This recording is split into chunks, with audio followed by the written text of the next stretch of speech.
welcome to the 28th episode of Back Alley Chat, the fastest growing addiction recovery podcast in the world. Today I am here with my bestie, Kristina Pinelli, and hey. And so grateful that you came to hang out with me this evening. Oh, if you're watching on YouTube, we're having a low light, moment vibe in the studio because it's pretty late. It's 7. It's dark already though. Daylight savings. What's up?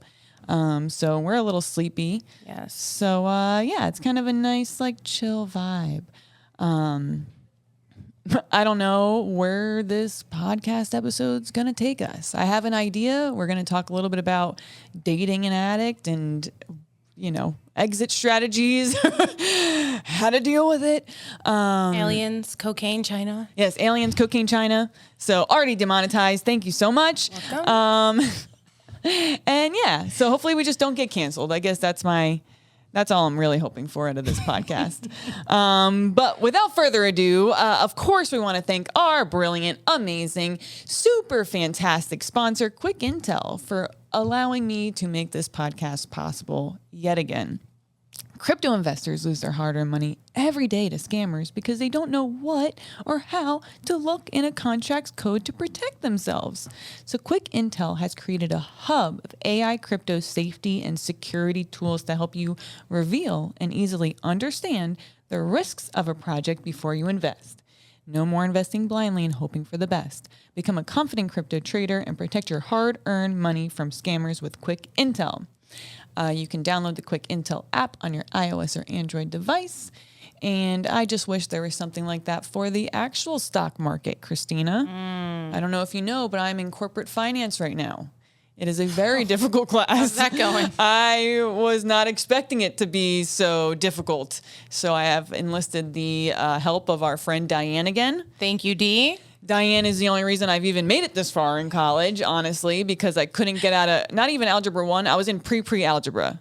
So because I got my GED when I went back to school, I had to take the placement test. It's like a remedial class, it sounds like. Yes, the most remedial. They think I have a touch of the tism in the class. Ooh. No. Oh, boy. Kidding. Okay, so yes. So I was in remedial, then I was in remedial, then I finally made it to Algebra 1. So I had Big accomplishment, by the way. That had to be huge for you. Seriously. Oh my God. I had to take 2 math classes before I got to the one I needed for college. So, and then I did that and I was like, yes. And then, oh my God, my next professor that I had, wasn't it Ms. Lashaway? Girl. Oh, this lady was killing me. So that was my second math class. Okay. And I was like, oh, thank God I'm done. And then they're like, oh, you got to take statistics.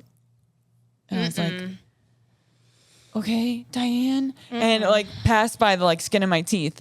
And they're like, okay, that's the last math class. And I was like, okay, awesome. And by the way, I took accounting 1 and accounting 2. God. And now a lot of math. So much math. A lot. For someone that wants to go into social services. Well, I get a business degree. All right. Social service degree, you have no math. It's just the easy way out, in my opinion. Right. If I had to take a class on case management practices, I couldn't complete the class alive.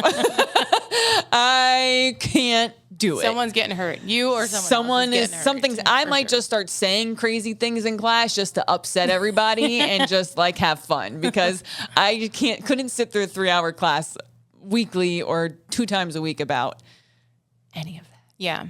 I get it. Yeah, sounds awful. You deal with it all day. Yeah. All night. And I'm really concerned about the people that want to do that for a living. Why? Because a lot of them will hire these people that are freshly out of school or whatever it is, and they've never actually worked in the field, and their grasp of the situation is not. They have none. They have no grasp on the reality of what's going on the ground, how systems work. Sounds like law enforcement. Yeah, you got to do it to know it. Yep. Because you can go to school all you want, but the school doesn't teach you all the resources. Right. Well, do they do any sort of field training or anything? Or, before they get the job, is there a 6-month probationary period where they have to trail somebody or at my place? Just in general. Yeah. Most of them, if you become a clinician, a master's level, you got to do 2 years in the field before you get your license. That sounds about right. Though. Yeah, totally. That's a good amount of time. It is. Not too little, not too much. 100%. But for the bachelors, I mean, I'm sure you got to do like a thing where you work somewhere for school. Internships, right? Yeah. But those are never fun. I have to do one. I don't know. Does it matter where you do it? For what? You got to do one to get your bachelor's degree. All right. Where are we going to do it? I don't know. Can I do it? Can I work for you? Sure. Buckle up. Bro. I work for a lot of people. I know. And it doesn't stop like ever. And I work in like a predominantly male industry. And I think there's me and one other female like in the country that actually, yes, work in my field. So that's good. Go. You have a niche. I do, and you'd be just fine. Competitive advantage. You'd be fine. You and that too. You would bulldoze them, bro. Because I bulldoze them sometimes. I had to do it today at work. Oh yeah. I had to lay out a couple of guidelines and remind everyone that although I'm a female, which doesn't matter, right? But it does. Like, I still hold some sort of like intelligence and ranking here. Right. I've done this longer than everybody. Right. So please, you stay in your lane. You stay here. I am here. I am a female. Hear me roar. Yeah. Boom. Everybody calm the fuck down. God. That's what I had to do crazy. Today. God. This is the first time I've ever had a job that was mainly women. Which I think, how do you feel about that? Is that easy? Because it seems like the relationships for the most part that you've built at work have been like, yeah, they're fine. Awesome. I think it's because we're all so crazy. If I had to work at City Hall with a bunch of people who are like pretend to be normal and they're like trying to climb a corporate ladder all day, like I think I would have massive issues. I do too. I think you would too. I know you would. You'd last about 2 months. I mean, I've had even like I'm rarely at City Hall, but like for our Christmas party, I remember one of the girls that works in the office was like, we were talking about non-alcoholic alcohol or whatever you want to call it, like what are they like mojitos, like mocktails, right? And she was like, should people in recovery even drink that? And I don't remember what I said, but it was very snarky. And I was like, should you tell people in recovery what to do? And she was like, and I was like, bye. I'm sure. It just became awkward because I was like, I puffed because I got annoyed. I'm like, what the fuck are you? I'm sure it's the face that was the cherry on top, though, because it's really your facial expression. It is. My face is bad. Can take you to a whole new level with that face, girl. It's so beautiful and so gorgeous, but when it don't want to be, whoa. Yeah, my eyes. I'm like, yeah. Like you can, and my face goes, are you retarded? Yeah, and the Italian kicks in too, and there's a lot of this. Okay.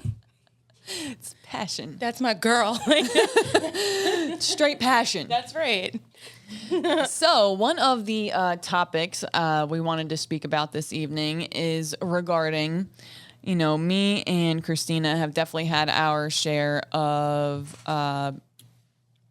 relationships, ups and downs, goods and bads, but definitely, we're going to say like, okay, so we're going to go over basically like what it's like to date somebody who relapses. I don't want to talk about dating somebody in recovery because that looks so many different ways for so many different people. And I don't agree that like relapse has to be part of that recovery process. Like, I think you guys can just be successful and be grown-ups and evolve. And like, that doesn't have to be a part of the story. But when it is, or when it completely catches you off guard because this person just maybe develops an addiction while you're together. Right. Like they weren't that way before. There was no red flag. You had no clue. And now all of a sudden out of nowhere, they're not showing up and things are weird. Lying or conniving or just not acting themselves or like you said, not wanting to go out on the date they were supposed to take you on or I'm too tired. Yeah. Not showing up, just being different. And you think, I think a lot of people first think they're cheating. Really? I don't. Really? I think more so it's like, okay, for me, I would be like, okay, what is my partner going through that they don't want to tell me about? Is there something, not that it has to be addiction. My first thought would not, if I was, which I've never been, right? But if I was with somebody that didn't relapse, right? I probably would go straight to there's something going on at work or there's money or there's an issue in the relationship and they don't want to address it with me. That's what my brain would go to. I guess. It wouldn't go straight to if they just stop showing up though. If they're working late. I don't know if I would go to drugs, but I would go to like, you must be dating somebody else. Yes. Or doing something. What are you doing that you're not coming home? Yes. It's weird. It's weird. Why would you not want to be home with me? You're right. Cheating. Here we go. Yeah. Right. It's all coming back now. Give me a sec. It's all flooding back in. Okay. You're absolutely right. My head would go straight to cheating. You know? Yeah. But, and then you realize at some point, because as women, especially, you're definitely going to dive into that situation. You're going to be like, something's up. We gotta figure it out. Feeling. I know it. Right. Now we have to investigate. Right. And your investigation is going to turn up null if you're investigating cheating. And then what? Unless. And then you're like, they hate me. Right. They just don't love me. Ugh. Oh, that's even sadder. That's the worst feeling ever. Gosh. Good Lord. But eventually, if you find out that those two things are not true or whatever, and you find out maybe that person is using drugs or drinking or gambling, which is a massive addiction that I don't think enough people talk about. And boys do it and girls do it every day, especially now during football season. You know, I dated somebody who used to bet on every single game, not just football, hockey, and basketball, and everything. It was like, it's a compulsion. Right. It's another addiction. Totally. But you're right. Not enough people talk about that. Gambling? Yeah. Yeah. Because I think also for me, at least when I think gambling, I go straight to like the casino gambling. Like I'm doing coke and demonetized. That's fine. Sorry. We're already demonetized. Sorry. like just up all night drinking and banging hookers and in Vegas at a casino or like a cheap ass place like Mystic Casino down south or whatever it's called. But you're right. The game, and it's so easy now too. You have like DraftKings and all these platforms right on your phone. Yeah. Yeah. What's up with those little arcades that are really good question? What are those? I think that you gamble with tokens, but you can win some kind of real money. I wonder how they get away with that. I don't know. Because it's not money. Right, because it's not money. Right. But eventually you can exchange it. Does anyone know what the exchange rate is on those things? Yeah, you all know. I know for a fact that our listeners know the deal with these little arcade places because we should open one. No, I'm just kidding. Or an OTB. Do you remember? What's OTB? So where I grew up, we had this place on the corner on Long Island. It was called OTB. And there were 100 TVs and everything was horse racing. Oh. And the windows were always blacked out. But it was big. It wasn't like a little hole in the wall. And people just bet on horses and races. But those actually, I never see. I don't know. Horse races. Where? They probably have a coin system. Help us out. What's the deal here? We got to get involved. We just want to know. So there's a lot of different ways that you can have it. Even porn. Right? Or love addiction in general, or a female or male attention in general can be a problem at some point. Yes. So we got to recognize the signs. So let's just stick with maybe gambling and drugs. What are some things that you might notice if somebody starts out of nowhere using drugs? Lying, personality changes, not showing up when they're supposed to. Sleeping more, nodding out, or manic. Yes, or not taking care of personal hygiene, or cleaning too much.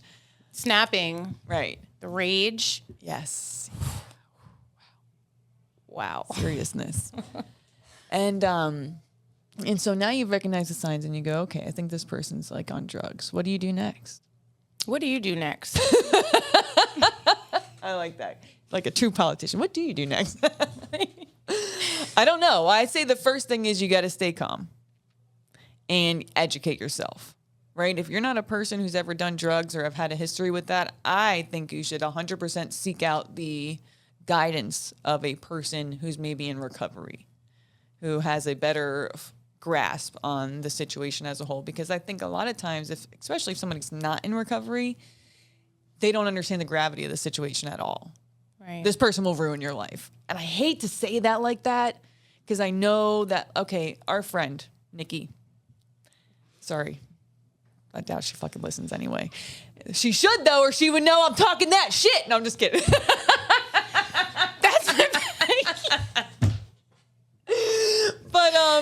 That's right. That's right. So anyway, many, many years ago, she was dating this guy. And he relapsed. And I'm not going to get into the specifics, though. They were popping. I think I know them. Okay. Woof. Yeah. Wow. Woof. Shocker. Woof, right? So she was like, what do I do? And I was like, bitch, run. And at that point, I was with Jay. So this is over a decade ago, for sure. And she was like, you want me to leave him in his time of need? I would never do that to you. Like, you're supposed to be there for people when they're going through stuff like this. I can relate to that. I agree. Too, I'm sure. And I was like, it's just different when you're sleeping with them. It's just a little different than you being a supportive friend. That is now I can say I wish I took my own advice many years later. Right? Yes. Because it is hard to take that advice when the situation actually arises. It's easy to give it when you're not in the situation, but when you end up in that situation, it's really hard. You know what I think is a good one to add to that? What? Stay calm is huge. Mm-hmm. Absolutely. I think it's still number one. But number two is find someone that you can trust and tell someone. Yes. Don't sit there with your own indecisiveness and trying to figure things out. You know, don't be ashamed. Go to someone that you trust, that you can confide in, and talk about it. Mm-hmm. You know, it's hard to do. Really it's just like recovering. Like you can't recover on your own, right? We do it together. It's a community. It's a program. Totally. Same thing for.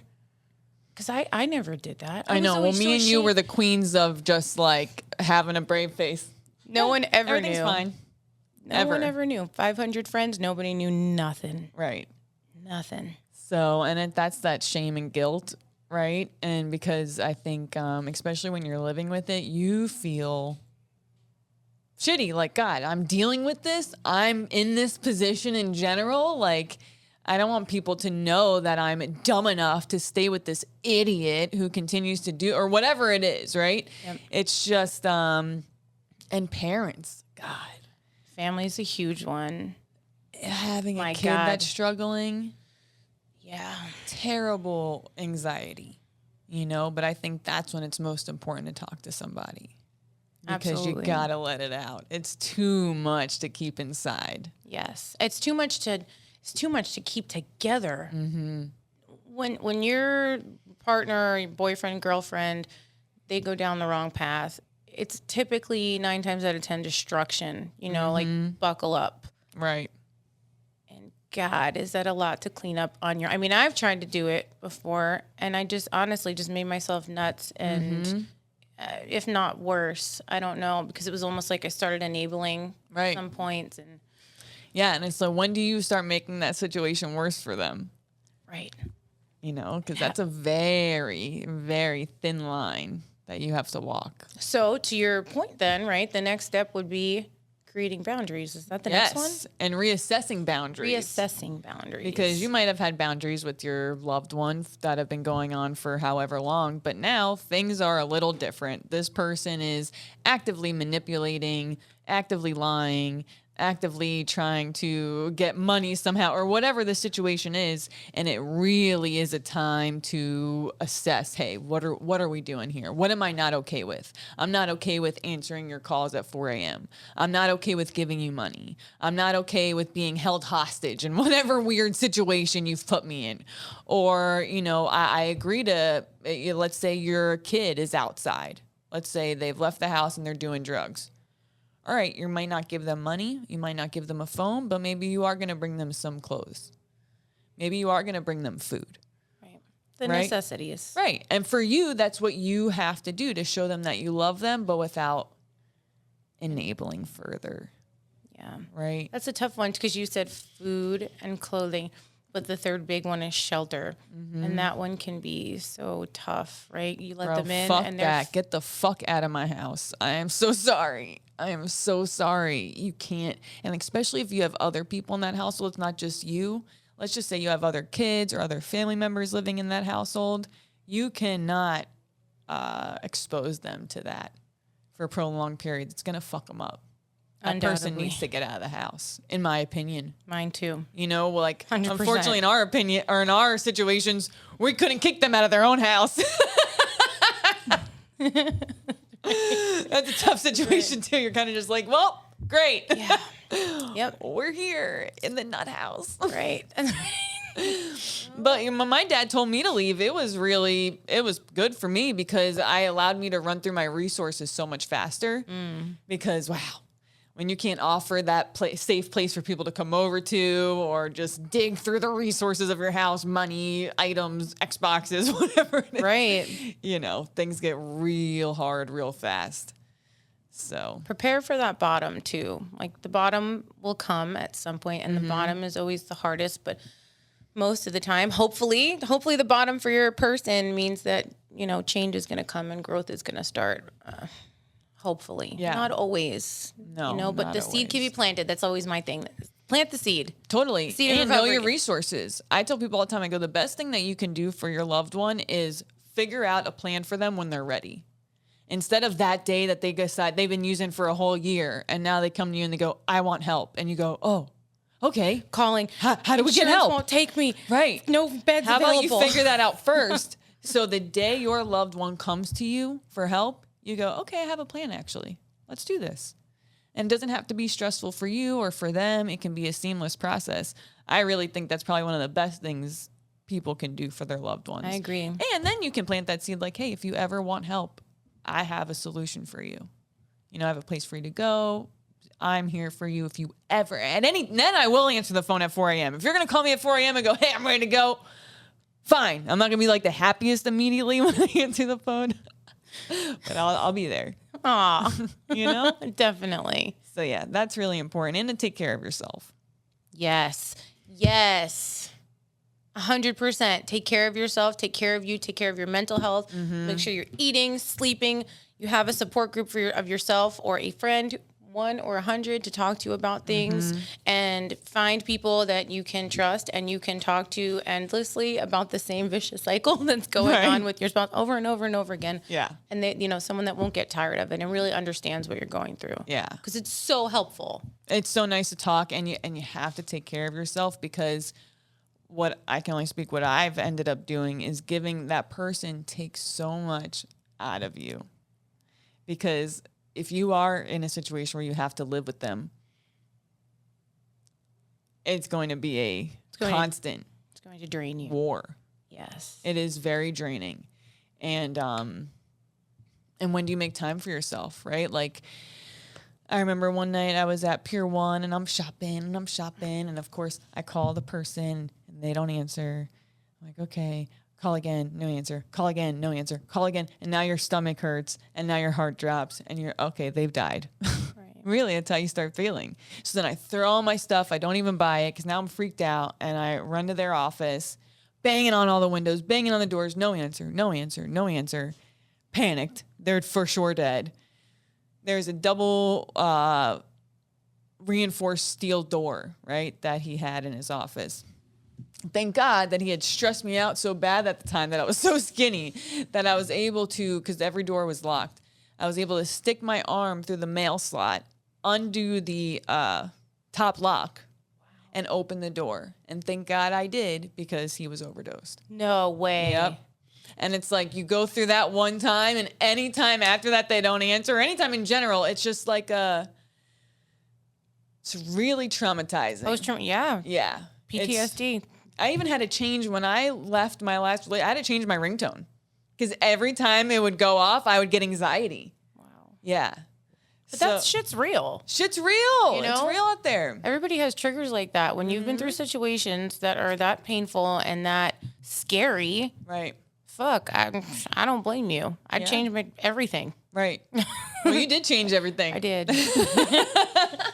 I did. Yep. You know, and that's a sad thing with kids too, or who parents are struggling, is that they're going to bring that with them most of their lives. Right? Because what they say. I hate that so much. I really do. I know it's reality. I know it happens all the time. It just still bothers me. I know. The kids are so important. They're so innocent. They haven't lived yet. Right. I know. And they say that trauma, it's not something that you like think about. It's really a physical reaction to things. So I don't care what if you ask me, Ellie, do you mind your ringtone? I'm going to go, no. But when my ringtone goes off and it sets off an actual like body reaction, that's just your trauma, right? Your body's reacting, not even your mind. Your body goes, okay, oh my God, tense up. This is scary. What's going to happen? We don't know. Yeah. Oh my God. So I read this quote the other day. I thought it was good. It was about kids. It was good. It said, kids don't get traumatized because bad things happen or something like that. They're traumatized because they're alone when bad things happen.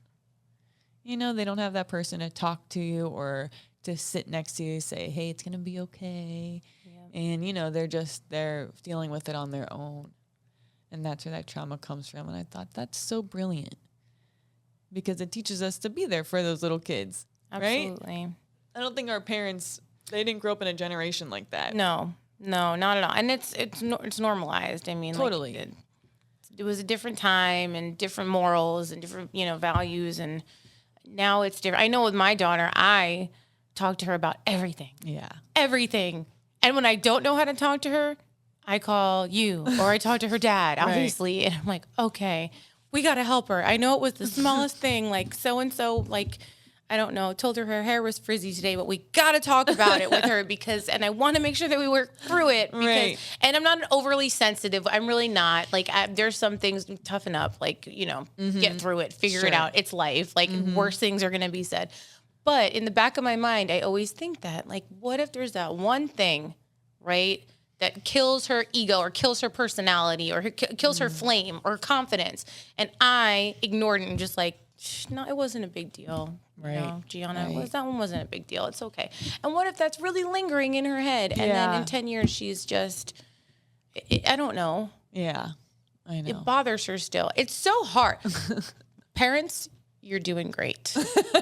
And congratulations on keeping them alive and healthy and happy. And especially in today's day and age, kids can be very mean, like, right? You know, and listen, don't get it twisted. If for every 10 kids that are mean to your kid, just remember that your kid can probably be very mean too. Sure. Everything is like a learning curve, and everything is about just trying to understand that everything that we do, they're watching everything. And the way we react to situations, they are watching it and they're learning from it. And then they're absorbing all of that like a sponge. And as they grow bigger and bigger and bigger, they're then going to use whatever tactics we used, right? Healthy or unhealthy, and use them themselves. Yeah. So it's so important to talk. I'm such a big, you know this, me and my feelings, like such a talker. God. Gotta talk about it. But it's good though. Gotta get it out. It's really good. I think it's good to get it out instead of holding it in. Probably. Yeah. I've been working on that, right? Yeah. Yes. So you know good. What? You've been getting, she's been doing better at it in the sense of not getting so energetic about it. I'm being passionate is the word. Very passionate about it, right? And I feel like really you're taking a deep breath more and you're really working through real Allie feelings as opposed to just go, no. Yeah. You're right. You have been doing that lately, and that's really big. And you said it like the beginning of the year. You had said something like, "I don't talk a lot. I need to talk more." I was like, "Great, yes, let's talk. Let's do it. Not yell." And sometimes she'll be like, "Do you want to talk?" I'm like, "No." Okay. Okay. How was work? Oh my gosh. So, Kristina. Yes. What alien homework have you done? Okay. Not much, but here's what I know. What does you know? I have been watching all these YouTube videos a few months ago about ancient aliens, right? Okay. And it's the understanding that, like, the pyramids, they all line up, right? And then I called my friend today, and he's all into aliens, and I'm like, tell me what you know, bro. Like, I don't know enough. And he was saying that there are, like, all of the points of some of the pyramids, they line up, and they all match up to Orion's belt, and they say that the sky always controlled like the universe, and there's a whole theory about that, which I think is crazy, and I kind of believe it. Yeah, the theory that there are cultures, first of all, much older than they told. Well, they didn't know, right? We don't know. That's why it's so fun, because we don't fucking know. But they were wrong. So, because they were like, oh, civilization started like 2,000-3,000 years ago. Basically, Egypt was kind of like the first civilization-ish. Not super true, right? Goes back like 12,000 years, they're finding out. And so the big thing is like, okay, so a place in Turkey, a place in China, a place in Russia, and a place in Latin America. Old ancient civilizations, they all have their own gods, right? They all have gods, and they kind of use drawings to depict like what's going on. Well, they also happen to have gods that look the fucking same, that came there the same way to decimate the same information. So it's like, I think like 4 or 5 of these civilizations, they all have this drawing basically of like a god with kind of like a bird type head, right? And they talk about these gods that came down from the heavens, that came down from the sky to teach them all of the things that we know today, to teach them about astronomy astronomy, about math, about building, architecture, all of that stuff. They came and they gave all of this information. And they're saying that's really how civilizations began, with those people coming and giving the info. And now back then, they didn't even know America existed in Europe, right? They didn't even know there was Americas, a North or a South. But people in South America were popping, talking about the same things, building the same pyramids with the same bird head looking god, okay, as they were in Romania or wherever, Egypt. It's not a coincidence. That's crazy. And I like the idea. I like the idea that there might, maybe, there's people that came here and was like, listen, we're going to fucking play a game. We're going to make these people, right? Or however we got here, right? And they're like, okay, they're kind of fucking stupid. We got to go like tell them how to do shit and like see how it goes. So they're like, all right, let's go. And then that was right after the flood. So all this happened after the flood, I believe. So they flooded the shit out of this place, and they're like, all right, this is the time. We got to go.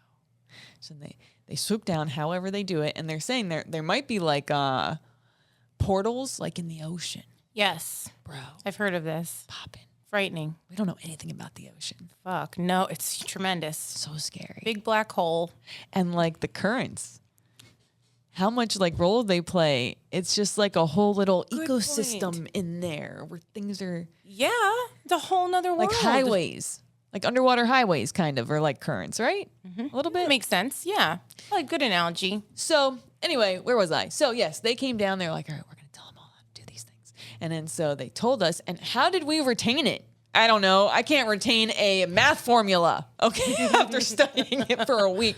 So however they like figured out like complicated physics and whatever else they did, and then they just start building and building and building. And maybe that's why they were trying to get back to the heavens, like why all the tippy tops like hit a certain thing, because they're like, bro, that's like where we gotta get there. Right. Yeah. Here's my question. Okay, let's talk about cornfields. Okay. Right? The circles. What are they called? Right. The crop circles? Crop circles. Yes, circles. Exactly. Crop circles. Now, why do they do that? I don't know a lot about crop circles. I don't know either. I just know that they're always in obviously like poorly, less populated places, right. Middle of nowhere. It's always in the middle of some open field, but there's always like within 10 miles, there's like one house. Do you know that's usually where cornfields are. I was painting a picture. There's no cornfields in New York City. They're all in Iowa. I was painting the picture. Okay. And then there are these crazy designs, right? But they always generalize some sort of circle or whatever. Right. And then, not to get flip-floppy here, but then my uncle, he was in the Army. He was in the reserve, actually. And he had this crazy alien story about, he was based in Texas, I believe. And suddenly, in the middle of the night, and my aunt was there. She's still alive. She's told us this story. And there was a big flash of light, right, outside of their barracks.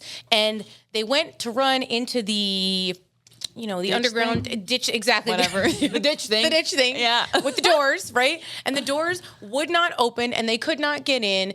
And they ran back into their house, and then it was completely silent. Now, fast forward, Boca Raton, right here, sunny South Florida. This Right. is Raton. That's Florida people. The Florida people. New York in her or something. It's Boca Raton. Boca Raton. I'm out in Boca Raton. Oh my God, A$AP Ferg. Boca Raton. He doesn't say Boca Raton. He said Boca Raton. Anyway. Do we have cornfields here? Okay, no, but we have a friend, Eric Ball. Eric. Has he told you about his encounter? No. Oh my God. Tell me. We need to have him on. Yes. He would be so fun Bro, for stuff let like me this. tell you guys, or maybe I shouldn't even tell the story. Anyway, long story short, I needed help when we were first filming the movie, I didn't know it was going to be a movie. None of us knew it was going to be a movie, right? And they wanted to interview somebody, so I was trying to get Eric to do it. And he was like, yeah, dude, I'll do it. Da, da, da, da. And at the last minute, he didn't do it, right? And he's like, thank God, all my family would have been like, what the fuck? Why? Oh. Because he was going to talk about like drugs and stuff. Right. And, like, true. And we didn't know it was going to be like on Hulu and like all over the place. He was just very grateful he didn't do it. Right. Understandable. So wait, tell me his alien story. I don't know how many years it was ago, maybe 10, 15 years ago. He was at Boca Beach, I believe, and he was outside taking his morning walk, and suddenly he's walking on the shoreline. He feels this warm water spraying him in the face and a bright light in the distance. We gotta have him on. Right? And he said that he was completely calm, completely at ease. He said he knew exactly what it was. He said he's confident that it was a spaceship, UFO, flying saucer, whatever you want to call it. And he said and aliens didn't want any harm. They didn't want any trouble. All right. They didn't want no beef. Nobody wanted to get gully around town. They just wanted to say, we're here. We're reminding you. And that was it. What? Yeah. Yeah. How strange is that? Scary. What are they doing? I don't know. I try not to be scared, though, because I'm afraid in my mind. I'm not scared. I'm glad there's another place we can go. Where? Wherever they're at. Well, I guess that's true. You know, in case this place gets all fucked up, we got to like get out of here. We need an exit strategy. We're getting close, America. Save me. Oh my God, this place is like totally going down the drain. You know, all great empires fall, and I don't think we'll be any different. I really don't. I hate to say it like that, but... Right, but then we'll be the next best thing again. Maybe that's what we need, unfortunately. I hope to God not, because we can't go any lower. We need AI to get so good that they can just run the government. Yes. You know, because at least AI would be honest, I think, and wouldn't use so much emotion and wouldn't pit you against your neighbor or your family members for thinking a little differently about things. But I was listening to this podcast. It was a 2-hour interview with Elon Musk a couple weeks ago, and he was talking about AI, and he was talking about some of the fears involved with AI because they can either be manipulated slightly, right, by government agencies, or, as we all know, they can grow too much and they have too much of their own thoughts and opinions, and then it becomes dangerous as well. Right. Well, that makes sense. Even when I use ChatGPT, like a lot of the answers are politically correct, right? And it's hard because I like to I'm doing a lot of stuff about drugs and, you know, topics that are a little controversial. And because they're controversial, ChatGPT like will barely answer. It'll be like, make sure you talk about this in a manner that's like da da da da da. Wow, like really? sensitive and yeah. She tells like, you what remember tone when to I use? was trying to make a poem? Yes. Be making fun of somebody, Yes. kind of, and it wouldn't even do it. I was like, bro, it's not that hard. I'm just saying they're a witch. I'm not even saying the B word. I'm just saying pretend this person's a witch and that like funny, and it wouldn't even do it. I was like, okay. It did write some Boo. bomb poems for Some us, of our though. poems are really good. Wow. They're so good. It writes really good stories, too. I had to write this story about the outreach team that was stuck inside their building during a torrential downpour, and it was haunted, which I'm obviously talking about my job. And it came out really good. I was so impressed. I was like, wow, this is really, I could publish this. That's great. I had to build a website for somebody like a week ago, and I used mostly AI to do most of like the word blurbs. Dude, it's so great. I love it. Believe. I've been telling you. And these website platforms now, these builders, most of them you can purchase like an AI add-on on the platform. Mm-hmm. I couldn't believe how great it was. Yeah. And for the most part on these websites that I make, it's the same information over and over again, just worded a little differently. Right. You know, the product page is a little bit different than the About Us, and the About Us is a little bit different than like the services page, but generally it's all the same thing. Mm-hmm. And it did so well. Oh my God, it's great. I told you I screwed myself from using it too much. Yeah. They're like, Allie, you're such a strong writer. You should work on our policy and procedure. I was like, bitch, I don't fucking write any of that shit. I can't say that though. You can't. That's great. It's my idea. It was my concept, but can you use the internet in made school? it sound good. I know. Well, it depends. Like you can't be like, hey, chat, write me an article about the Holocaust. because it's not going to cite its work. It could be false. You're not going to get like the proper information that you need if you're going to write a report like that. But what I'll do is let's say I have to write a discussion post about management styles, or the last time you used this kind of decision-making tool to whatever the fuck, right?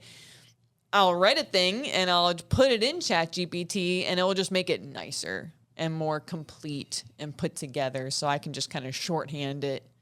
Right. Which is maybe not the best, but I'm busy. I'm like, no, but you're learning from that too. Because you still got to read it. Exactly. And you know what I use ChatGPT? Like today when I was reading my finance class material, it was like, what something about what's the difference between a vanilla bond and a realized bond or some shit like that. And even though I had read it and I had an idea, I still put it into ChatGPT, and how Chat broke it down was way better than my textbook. So when I read it from there, I understood it way better, and I took my notes from ChatGPT as opposed to my textbook, just because it like broke it down in a way that was easier for me to learn. How helpful, right? Super helpful. I'm all about it. I love the AI. Chat it up. Yep, chat it up. I think it's good. It can free up time for people and allow them to focus on being creative, because at the end of the day, that's what we're here for. I'm glad. I don't know. I hope AI cannot take over my job. I don't think it can. I don't think it can. So that feels good. But, it's going to take a lot of jobs. And so I feel sad for those people. I think it's great. And if you can learn from it, it was great. Oh, you're getting great feedback on these papers or whatever that it's writing for you. And then you're going to eventually learn to adapt to AI's writing style. Right. What's wrong with that? Right. But hopefully with your own independent thoughts and ideas, but the same structure. And yeah. Great. Yeah. But a lot of salespeople are going to lose their jobs. Web developers, a lot of retail, a lot of marketing people are going to lose their job. Oh, marketing agencies, big time. Writers from movies and TV shows, that's going to be done by AI, a lot of it. True. So it's kind of scary, because what are all those people going to do for work? Well, isn't the government, weren't they speaking about the government having to somewhat, what's the word? Like subsidize? Yeah. Like a universal basic income? Exactly. Yeah, right? So I think what they would really have to do is figure out a way, and this is never going to happen in our country, but figure out a way where, okay, AI was developed and it's ours, right? It is the people's. That's what they would have to do. And then they would have to pay us from the money that AI generates. Wow. Right? So like they'll never fucking do that. Right? They're all going to keep the money for themselves. No way. Totally. They're going to make sure that we're hungry and have no cars and no place to live. That's what they're doing right now, folks. Okay. People that are buying a used car are paying a 22% interest rate. What's going to happen when people can't afford to drive? What's going to happen? People can't afford their cars, and then they can't afford to go to work, and then they're not going to work, and then they don't have any transportation to get groceries or anything the fuck else in this world. Anyway, I think it's all messed up. It's kind of a nightmare right now, but that would be cool if they did that. My only issue with that is that people are going to lose their purpose. And that's like a massive issue. Well, your industry would probably ramp up at that point. It already is. 35% increase just this year, just in our area. 35%? Yeah. Whoa. I know. Is that the highest it's been in biggest jump since ever. Since homelessness data started being collected. It actually gets worse every year. That's how you know that what we're doing doesn't work at all. How fucked, right? Yeah. I know. Don't even get me started. No, me either. There's things I know I'm holding myself back too. But yeah, it's all a mess, but the purpose thing is super big. Like I was talking to a client, and everyone's so quick to put these individuals on disability, right? And they pretend like you're never going to recover from a mental health condition. That's not true, just so everybody knows that. Their recovery is super possible from mental health challenges and substance use disorders. You don't got to get on disability unless it's super severe. To totally get it. Not knocking it, but it's nice to do stuff with your day. You ain't got nothing to do. If I had nothing to do all day, I would totally be on drugs. I don't see myself sitting around doing nothing. I would be depressed. Some adventure. Sunken in a dark room. Adventure in a trap house. Right. You know? Yes, Like, exactly. What's going on, Where guys? we at? Yeah. I'll get you some purpose. I need money. That's my purpose. That's right. Right. So let's see here. I want to make sure we didn't miss anything. Oh, Kristina, we did miss something. Really quick for the drug issues. How does somebody leave? We don't know. Look it up. Ask ChatGPT. No, I'm just kidding. Well, not really. I bet it will have a good answer. Actually, I'm going to ask it. How do you, let's ask it. Let's see. Let's ask it and see what it says. How do I leave my drug addicted significant other? Yeah, I think that's good.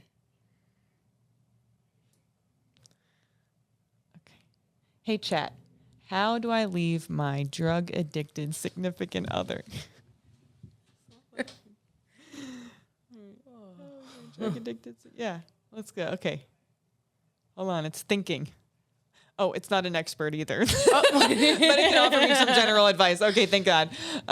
Leaving a drug addicted significant other can be a challenging and emotional process.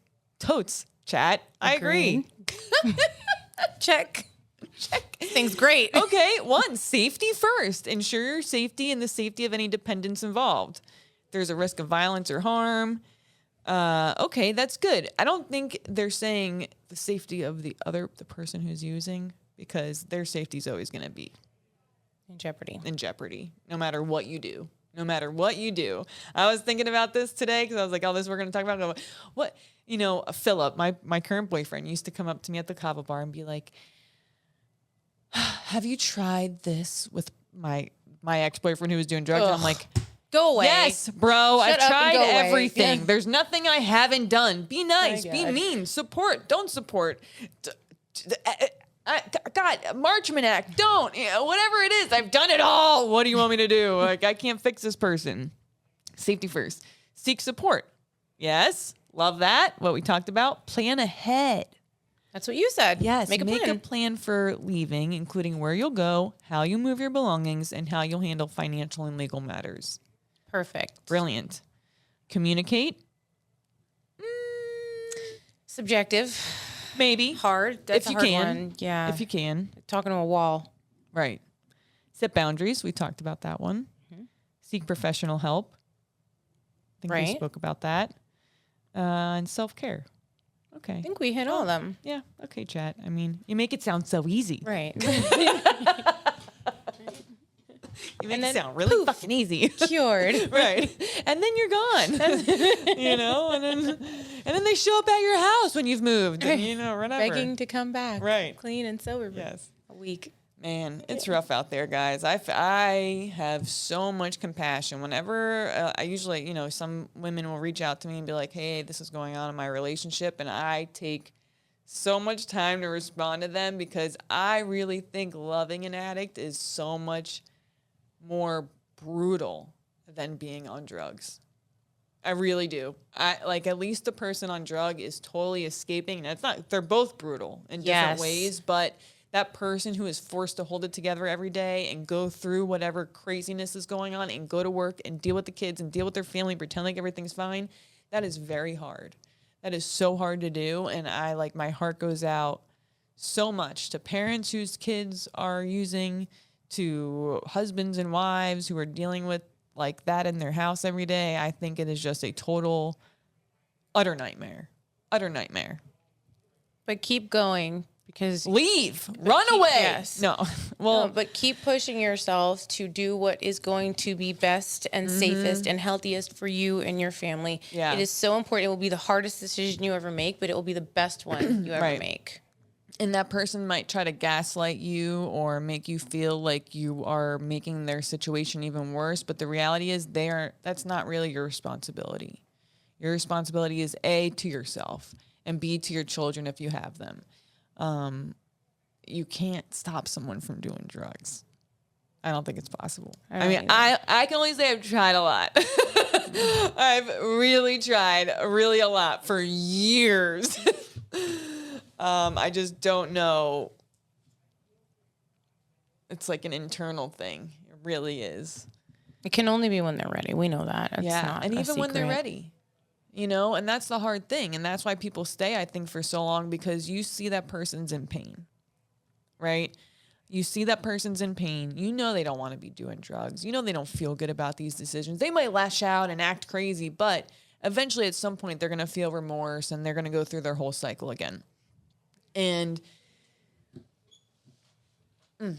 I don't know. Well, yeah.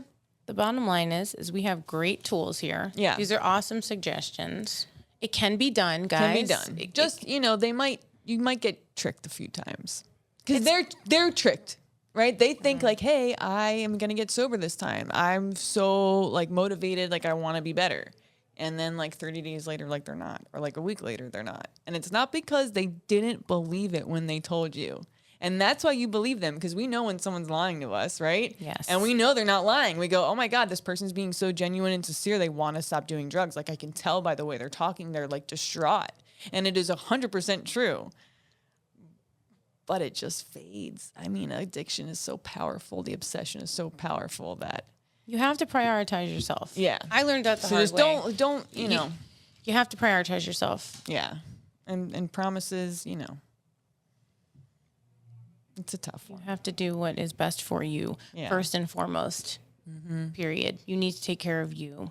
Make decisions that are best for you and healthy for you and your future and your family and so on and so forth. Yeah. Because until you do that, you will continue to be stuck in the circle of nightmare. And pain and uncertainty, and it's scary, and thinking they're going to overdose all the time, or they went to the gas station to get cigarettes and you don't know if they popped a freaking tire and they're driving. Right. That happened to me once, not me, but the person I was with, driving on 95, went out for cigarettes, popped all his tires on the highway, gets pulled over. He's driving on his rims, gets pulled over by state troopers, somehow makes it back into Boynton Beach, like unharmed, unscathed. Like that is scary. We shouldn't. We don't have to live like that either. Yeah. And that's what I mean by prioritizing ourselves. Totally. Now, what is this about China cocaine? I just thought it was fun to say together. China cocaine. China and cocaine. Yes. What's going on in China right now? Do we know? Their economy is about to like go belly up, basically. They've been having serious housing issues over there because, right? God. Well, somehow, you know, it's weird over there because it's what kind of country is it? Not a socialist country. It's a dictatorship or communist country. So they are able to deal with the money pretty well because they can do whatever they want with everybody's stuff. But the housing thing's a massive issue because that's how they were building wealth for everybody. So they were like, they're overbuilt, basically. Unlike us, where we don't have enough housing, they have way too much housing, and what a waste of money. And they're still on top all the time. Investments, you know, and because they're trying to invest to keep people working. So they're investing. That puts all these people to work. That gives these people money, and that just keeps the economy going. But I don't know. So it seems like they're I don't know. I'm sure they'll be all right, but their shit's all messed up a little bit. How about Ukraine? You know where are they at? I'm assuming they're not doing amazing because I don't hear about it a lot. Yeah. You know, I don't know what's going on with the aid. It's a lot of money. That we get, wasn't it like 2 trillion? It was 2 billion, 2 trillion, 3 trillion, right? A lot. Biden. Yeah. And you'll hear it's only like a few percentages of our a budget for our armed forces or whatever, our defense budget. It's like 3% of our defense budget, which is like nothing, which is crazy that our defense budget's so big, yet, 35% increase in homelessness. So, good point. Yeah. You know. This is why you are who you are. This is why I love you, because you bring things full circle. Say it again.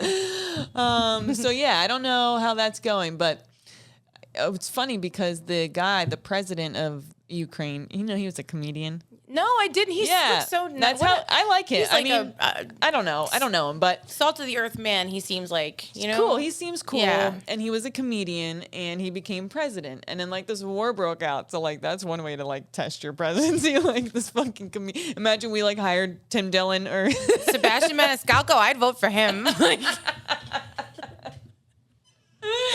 Or Theo Von, you love him. I He's love your favorite. Theo Von. What would That's your Theo boy. Von do if he became president and we entered a war? It would be like hookers and hay everywhere. Overalls. What's the guy he talks to on his podcast? Jamie, look up what a 747 Falcon looks like on Santa Claus going with a reindeer onto Russia's Putin's backyard. He's just so crazy. But yeah, I guess they have suspended all new voting. They're not voting right now, so that seems like not a democracy. I'm surprised that people over there right now. I mean, just. I don't know. Do you think that they're concerned about the citizens or civilians are concerned about voting right now? I don't. I think they're trying to get the freaking house. They should have the right to vote, though. If at some point they feel like the Zelensky guy, of course, I think right now he's doing an okay job, but I don't live there, so I don't fucking know what those people really think, right? Because they're very censored, so we don't really know. We don't get good information over here. They're on the other side of the world, but let's just say he's not doing a good job in real life and they don't like him, they should be able to remove him. But right now, they don't have that opportunity. I can't wait until you're in office for some sort of political crazy. What am I gonna do? And Haiti still doesn't have a president because we killed the other guy. Really? Yeah. We killed the Haitian. Oh. Yeah, we killed the Haitian president. Oh my God. I know, and like a crazy SWAT, like undercover thing where we like I'm saying we, but there's people with American accents, and it was definitely like a CIA vibe, right? And so yeah, shot him. God. And we have not replaced him. They say he was a little corrupt. A little corrupt. Who is it? So we killed someone's president? And now they don't have one. It's been like years. Me and Henry were talking about this during Outreach. Hi, Henry. Hi, Henry. I think he would die if he listened to the podcast with all the cursing and stuff, but I love my Henry so much. But Haiti's not doing good at all. Yeah, poor Haiti. I feel bad for them because it's so weird to me that they're on like the same island as the Dominican Republic, and it looks so insanely different. One side, you see like this lush forest, right? Rain jungle-ish and green. Right. Still so pretty. Not like America, but, sure. But pretty. Right, yeah. Pretty. A place you would vacation. Absolutely. Potentially. Haiti? No. Yeah. Definitely not going there on vacation. I'm not going. I don't want to be kidnapped. What the fuck is going on? What's okay? going on? Why don't they have a president? What's happening? I don't know. It's sad. But it's unfortunate. It's sad because the biggest issue with Haiti is that they are so, they never get any stability because they have this constant change in political party, right? Because they change, they one time they had, I don't know, it was like dozens of presidents within like a very short time period. And when a country does that, they have no stability. So they're just ripping out all the resources, whether that's trees from logging or this and that. And so, just destroying it even more. Yeah, it's really sad. It is sad. Yeah, I know. Our poor Haiti. But they were the first to win, right? Slavery. Were they? Yeah, they started it all. Haitians are gangster. Well, then that's a damn shame that they fucking like won. This, you know? They were the first place to emancipate themselves from slavery. They revolted and they beat the shit out of whoever it was. How do you know all? I don't understand. I don't know. What did you do all day? It's like constantly, all this. It's all amazing, wonderful things. Sure. But Makes me $0. literally makes you no money. But amazing. I enjoy it. I love all that geopolitical stuff and just learning about human history because I think it's so interesting. I just think it's crazy. I'm like, okay, so no one knows what we were doing, then out of nowhere, pyramids. So I had to do a deep dive. What's going on? Because there's so many things happening everywhere. And if you listen to it, if you really do like the history of the world, they just talk about Europe. Yes, like Forever. in school. Yeah. Oh my God. On the internet, it's just Europe. We don't know what Africa was doing that whole time. We don't know what Russia was doing. China, they have some, the Mongoloids or whatever. I don't know. But America, zero. Nothing about America because they didn't even know we existed. So there was no written history all those years. Very fun. We don't know. We're just on a little spinning little green and blue planet. That's right. So lucky. How amazing. So lucky. So lucky until the aliens come down and snatch us all up and take us to Maybe their they deep might dark save portal. us. We don't know. That is what I'm I've heard. very optimistic about the aliens. A lot of people that I talk to are. Yeah. They come in We need them right now. Yeah, and they are trying to be helpful. They want us to know that they're here. They're not going to hurt us if we don't mess with them, right? And they always have an eye in the sky. Take me. I'm with it. I want to go. Beam me up, Scotty. Get me the fuck out of here. This is crazy. Beam me up, Scotty. Let's go. Let's go. Yeah, let me drive the spaceship. That'd be so cool. I think it's great. I'm glad there's another place we can go. You would ask so many questions and be so annoying. They would put one of those things that the cops put over the spitters. Yes, right. Yeah, a bag over my head or something very futuristic. I would might do it on purpose just to see what they do to me. You know, do you have drugs? I've never seen or heard of. A cool helmet. Oh, I have to comment this before we go because we got to wrap up. But my dad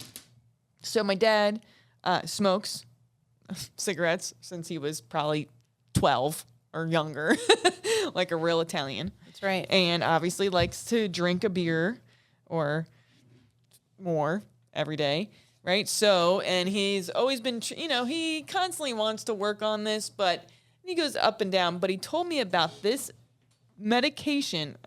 This is from Francis, so take it how you will, everyone. He bought this medication on Amazon. Liz is my stepmom.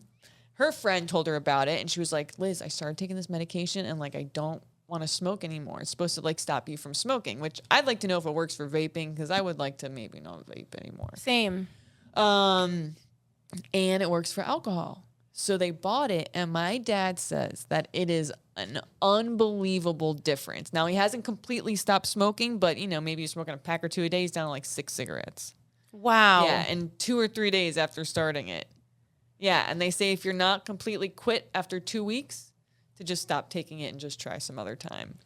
What are the side effects? I don't know. It's from, I can't remember where he said it was, from, not Russia, but, what language do you think that is? I mean, Sweden? It might be Russian or, oof. Polish? Poland. It could be Poland, yeah. Anyway, it's called Desmoxin. I'm not sponsored yet. I'm just kidding. My dad was like, how do I buy stock in this stuff? I'm like, wow. Really? Yeah, and he says $25. It's like Wellbutrin, right? Didn't Wellbutrin cut off the urge to use? Because I remember Wellbutrin. It didn't work very well. But I think Wellbutrin has side effects when you stop taking it. Pretty serious ones. Well, that's exciting. Good. I know. So Nice. I thought I'd throw that out there because I just got the phone from my dad and he was so excited about it. I was like, well, I got to share it with the people. If it works for Francis, who's been smoking for 50 years. Yes. Then great. And he's tried everything, the patches, the gum, the this, the that. So, and he's very impressed. So I'm impressed. Way to go, Frank. I'm actually shocked. That's amazing. Good job, Dad. Let's go. Yes. Frankie. Let's fucking go. Let's fucking go, Frankie. Well, Kristina, thank you for coming to hang out with me. Anytime. Thanks for having me again. It's a hat trick. Enjoy it. Hey, you see Kristina's shirt? Did you see this? Ow. Or meow. Meow in the back. Guys, I hope you all enjoyed this episode. Please share our podcast with somebody that you know that you think might enjoy it. Like us on the internets and all the places. If you have a guest that you think would be awesome, have them email me. My info's in my bio on Back Alley Chat Instagram. And our merch will be linked down below. I didn't do it in the last video, but I'm going to link it. And I love you guys so much. I hope you have an awesome week. And well, we're going into a 3-day weekend, but next week won't be one. So I'm sorry. You got to go back to work now. Love you guys so much.